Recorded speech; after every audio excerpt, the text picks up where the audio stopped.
Trauma, trauma. Kalimat yang aku juga trauma ya dengan kalimat itu. Apalagi yang namanya cerita rumah tangga, rumah tangga yang pernah mengalami trauma seperti itu. Aku ada tetangga, aku ada saudara ya, saudara yang baru pindah dekat rumah. Dan memang dia mengalami trauma yang namanya rumah tangga.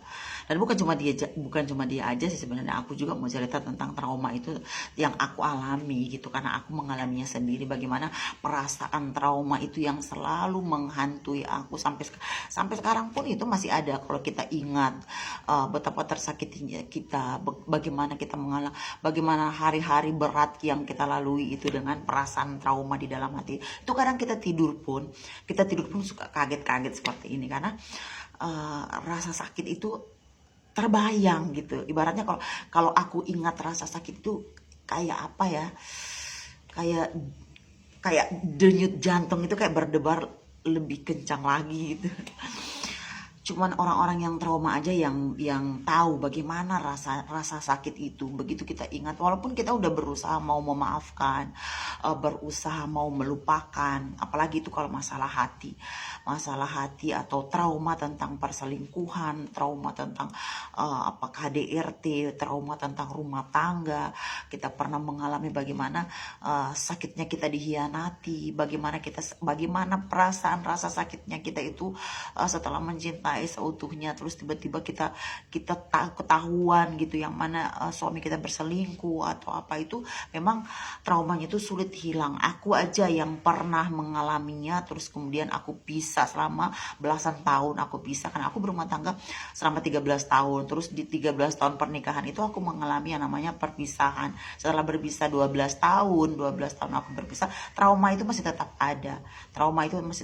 Cuman ya kembali lagi gini ya, setiap rumah tangga itu akan diuji dengan yang namanya diuji dari keluarga, diuji dari ketidaksetiaan suami, diuji dari ekonomi, diuji dari mertua, ipar-ipar.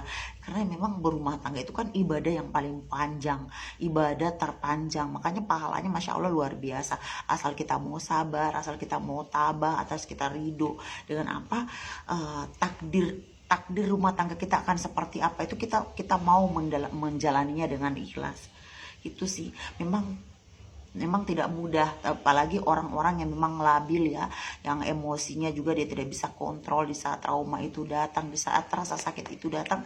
Dan aku tidak bisa menyalahkan, tidak segampang itu kita bilang harus sabar sayang. Semua kok orang pernah mengalami hal itu. Ini juga aku. Beda. Setiap orang itu beda-beda.